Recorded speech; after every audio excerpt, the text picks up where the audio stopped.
ये कहानी हिंदुस्तान के उन दूर दराज इलाकों की हकीकत बयां करती है जहां आज भी करोड़ों महिलाएं समाज और बिरादरी की इज्जत के नाम पर खामोशी से कष्ट झेल रही हैं। चाहे वो माँ हो, बेटी हो या बहू, इससे कोई फर्क नहीं पड़ता कि वो किस जाति या वर्ग से आती हैं। इस अनुशासित और कठोर समाज में हर महिला की स्थिति एक जैसी ही है। ये सभी उस पितृसत्तात्मक सोच की बेड़ियों में जकड़ी हैं जहाँ झूठी शान और दकियानूसी रीति रिवाजों को बचाने के लिए इंसानियत को भी शर्मसार कर दिया जाता है। लेकिन कभी कभी इसी बंजर और पिछड़े समाज की कोख से कुछ ऐसी निर्भीक महिलाएं जन्म लेती हैं जो लोक लाज का ठीकरा अपने सिर पर फोड़ने से इनकार कर देती हैं। वो सदियों पुरानी जंजीरों को तोड़कर एक आजाद पंछी की तरह खुले आसमान में उड़ने की हिम्मत जुटाती हैं। कहानी की शुरुआत होती है गुजरात और राजस्थान की सीमा पर, जहाँ रेगिस्तान के बीचों बीच एक छोटा सा गाँव बसा हुआ है। यहाँ किशन नाम का एक आदमी है जो शहर के बड़े सेठों से हैंडीक्राफ्ट का काम लाते हैं और गाँव की महिलाओं को रोजगार देता है। किशन के इस छोटे से वर्किंग ग्रुप में दो महिलाएं काम करती हैं, लाजो और रानी। भले ही लाजो और रानी ने कभी स्कूल का मुंह ना देखा हो, वे पढ़ी लिखी ना हो, लेकिन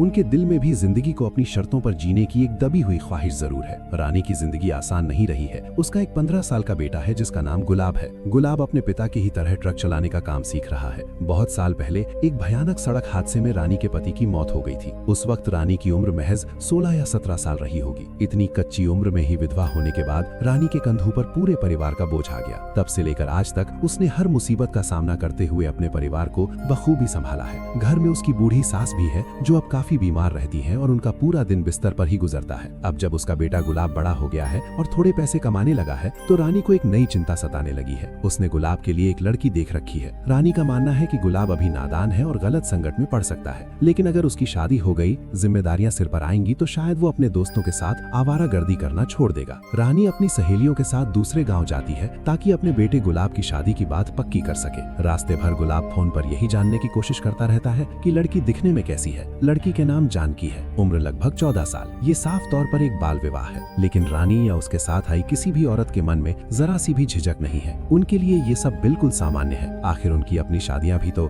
इसी उम्र में हुई थी। जिस व्यवस्था में वे पली बढ़ी हैं, वहाँ सवाल पूछना कभी सिखाया ही नहीं गया। 3 लाख रुपए नकद देने की शर्त पर रानी जानकी की शादी अपने बेटे गुलाब से तय कर लेती है। इस खुले सौदे को भी ईश्वर का नाम लेकर पूरा किया जाता है, क्योंकि वहाँ माना जाता है कि जोड़ी तो भगवान ही बनाते हैं, इंसान तो बस रस्म निभाते हैं। जब रानी वापस अपने गांव लौटती है तो वहाँ एक पंचायत बैठी हुई है। वजह ये है कि एक लड़की अपने ससुराल से भागकर मायके आ गई है। पंचायत में लड़की की मर्जी की कोई अहमियत नहीं। सब मिलकर ये फैसला सुनाते हैं कि उसे वापस ससुराल भेजा जाएगा, क्योंकि समाज के हिसाब से लड़की का असली घर तो उसका ससुराल ही होता है। चाहे वहाँ उसके साथ कैसा भी व्यवहार हुआ हो, चाहे उसने कितना ही अपमान और अत्याचार सहा हो, इन सब बातों को घर की बात कहकर दबा दिया जाता है। लड़की के माँ बाप सब कुछ जानते हुए भी उसे वापस भेज देते हैं। समाज की बदनामी का डर, रिश्तों की झूठी मर्यादा और लोक लाज का बोझ, इन सब के आगे उनकी बेटी की जिंदगी छोटी पड़ जाती है। उन्हें ये भी फर्क नहीं पड़ता कि ससुराल लौटकर वो लड़की किस हाल में रहेगी या वो खुद को ही क्यों न खत्म कर ले। इस समाज में औरत की तकलीफ से ज्यादा जरूरी उसकी चुप्पी होती है। हम देखते हैं कि किशन, जो अब गाँव में है, उसने कभी शहर में रहते हुए एक पढ़ी लिखी नॉर्थ ईस्टर्न लड़की से शादी की थी, जिन पिछले बरस गंगा को हमजाया था। खुदकुशी कर ली उन्हें। वक्त बदल चुका सीमा भाई, हमें भी बदलना चाहिए, नहीं तो पीछे रह जाएंगे। मुंगो रे किशन,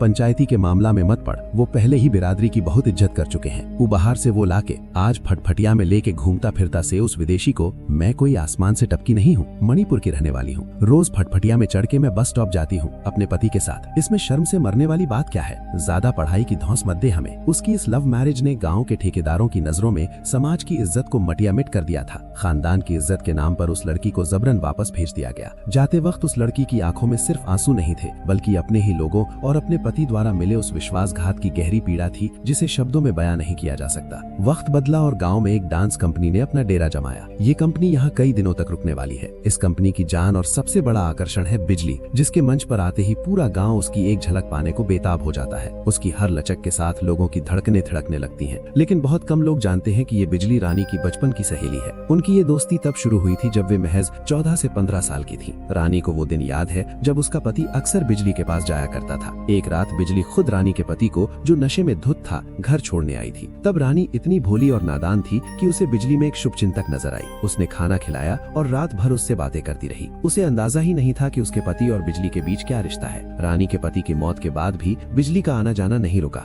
वो हर साल किसी न किसी बहाने रानी से मिलने आती रही और वक्त के साथ सौतन जैसा वो रिश्ता एक गहरी दोस्ती में बदल गया। क्योंकि डांस कंपनी अब गाँव में ही है तो रानी और लाजो बिजली से मिलने उसके तंबू में जाती है। वहाँ बिजली उन्हें अपनी जिंदगी के वो पन्ने खोलकर दिखाती है जो दुनिया से छिपे हैं। पता है मुझे, वहाँ एक आदमी मिला, उसने ना मुझे सपने देखना सिखाया। रात भर साला चांद की सैर कराई। साला बदन अभी तक तप रहा है। ये उसकी लंबी लंबी उंगलियां ऐसी ऐसी जगह बटन दबाए उसने कि बिजली के तंबू से लौटते वक्त शाम घेर आती है। तभी रानी का फोन बजता है। ये एक रॉन्ग नंबर है। पिछले कुछ दिनों से इस नंबर से रानी को अक्सर फोन आते हैं। बार बार फोन करता सर, ऐसी ऐसी बातें करता से गुलाबो ई गुलाल हो रहा है तू। सालों बाद उसे सिर्फ एक विधवा, एक माँ या एक बहू होने का नहीं बल्कि एक लड़की होने का एहसास हुआ है। दूसरी तरफ रानी की सहेली लाजो की जिंदगी नर्क बन चुकी है। उसका पति उसे रोज सिर्फ इसलिए ताने देता है और पीटता है क्योंकि वो माँ नहीं बन सकती। बांझ होने का ठप्पा और बेवजह की मार पिटाई अब लाजो की रोजमर्रा की जिंदगी का हिस्सा बन गई है। कुछ दिनों बाद रानी के बेटे गुलाब की शादी हो जाती है, लेकिन जब रानी अपनी नई बहू जानकी को लेने जाती है तो उसके पैरों तले जमीन खिसक जाती है। जानकी के बाल बेतरतीब तरीके से कटे हुए और बहुत छोटे हैं। गाँव के इस रूढ़िवादी समाज में जहाँ औरत के लंबे बाल ही उसकी सुंदरता और इज्जत माने जाते हैं,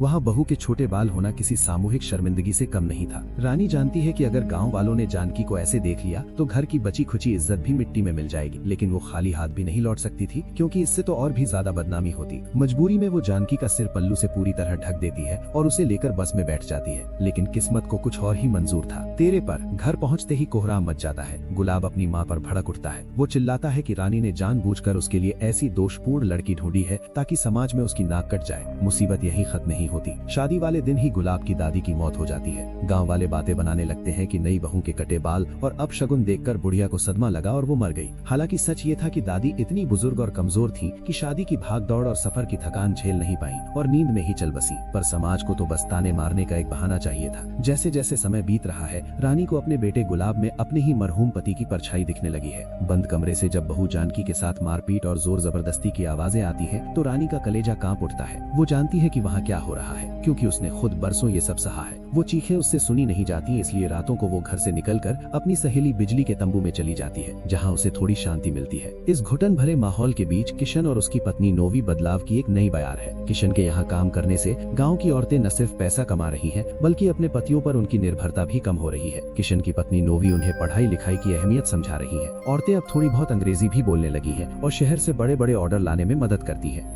लेकिन गुलाब जैसे मर्दों को ये बदलाव फूटी आंख नहीं सुहाता। उनकी नजर में किशन, जिसकी बीवी पढ़ी लिखी है, गांव की औरतों को बिगाड़ रहे हैं, उन्हें उनकी औकात से बढ़कर सोचना सिखा रहे हैं। गुलाब का मानना है कि अगर औरतें ज्यादा पढ़ लिख गईं तो किताब उनके सर पर चढ़ जाएगी और वो काबू से बाहर हो जाएंगी। गुलाब की नफरत और कुंठा पागलपन की हद पार कर चुकी है। एक दिन वो और उसके आवारा दोस्त किशन के तैयार किए हुए हैंडीक्राफ्ट प्रोडक्ट्स पर पेशाब करते हैं और उन्हें अपने पैरों तले बुरी तरह रौंद देते हैं। गुलाब को इस बात का रत्ती भर भी एहसास नहीं कि जिन चीजों को वो अपनी मर्दानगी के नशे में बर्बाद कर रहा है, उन्हें बनाने में किसी और की नहीं बल्कि उसकी